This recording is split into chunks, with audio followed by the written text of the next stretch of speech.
Albert Einstein मानव इतिहास के सबसे बुद्धिमान व्यक्ति में से एक हैं। वैज्ञानिकों का मानना है कि अल्बर्ट आइंस्टाइन का IQ लेवल 160 था, जबकि एक समनीय व्यक्ति का IQ लेवल 102 के आसपास होता है।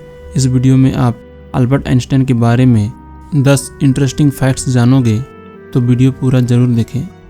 नंबर 1, अल्बर्ट आइंस्टाइन का जन्म 14 मार्च 1889 को जर्मनी में हुआ था। आइंस्टाइन 4 साल की उम्र तक बोल नहीं पाते थे।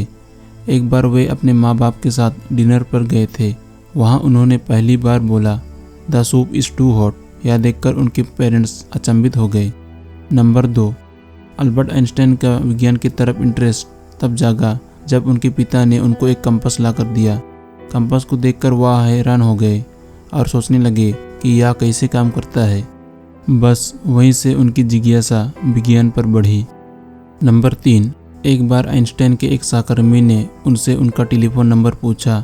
तब आइंस्टाइन अपने पास रखी डायरी में अपना टेलीफोन नंबर ढूंढने लगे। सहकर्मी चकित होकर बोला, आपको अपना खुद का टेलीफोन नंबर भी याद नहीं?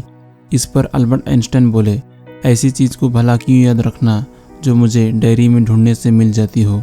नंबर 4, अल्बर्ट आइंस्टाइन एक यहूदी थे।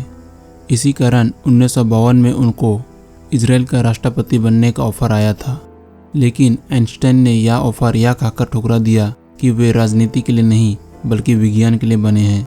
नंबर 5, कई बार लोग अल्बर्ट आइंस्टाइन से उनके लैब यानी कि प्रयोगशाला के बारे में पूछते थे कि वह कहाँ पर है। तब आइंस्टाइन अपने दिमाग की तरफ इशारा करते हुए कहते थे कि मेरा दिमाग ही मेरा लैब है और फाउंटेन पेन मेरा उपकरण है।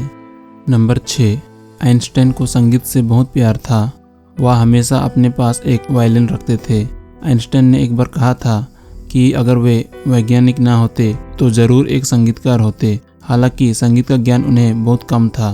कई बार बेसुरा संगीत भी वे बड़े आत्मविश्वास से बजाते थे। नंबर 7, अल्बर्ट आइंस्टाइन के सभी खोज व आविष्कार विश्व में प्रसिद्ध हैं, लेकिन उन्हें सबसे ज़्यादा पॉपुलैरिटी तब मिली जब उन्होंने सबसे प्रसिद्ध खोज थ्योरी ऑफ रिलेटिविटी अर्थात E=mc² की खोज की।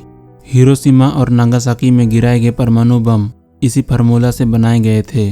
बाद में आइंस्टाइन को बहुत अफसोस हुआ कि उनके द्वारा दिया गया फार्मूला का इस्तेमाल पूरी मानवता को ख़त्म करने के लिए किया जा रहा है।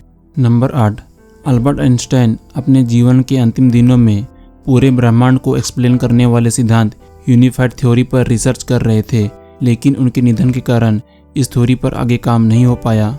नंबर 9, आइंस्टाइन ने अपनी मृत्यु से पहले अपने अंतिम क्षणों में कमरे में मौजूद नर्स को जर्मन भाषा में कुछ कहा था, लेकिन उस नर्स को जर्मन भाषा नहीं आती थी। तो इसी के साथ अल्बर्ट आइंस्टाइन के कहे अंतिम शब्द एक राज की तरह दफन हो गए। नंबर 10, अल्बर्ट आइंस्टाइन की मृत्यु के बाद डॉक्टर थॉमस हार्वी ने आइंस्टाइन के परिवार की अनुमति के बिना उनका दिमाग निकाल लिया था। डॉक्टर हार्वी ने उनके दिमाग पर रिसर्च करने के लिए ऐसा किया था। रिसर्च से यह पता लगा कि आइंस्टाइन के दिमाग में एक आम इंसान से ज़्यादा ब्रेन सेल्स मौजूद थे।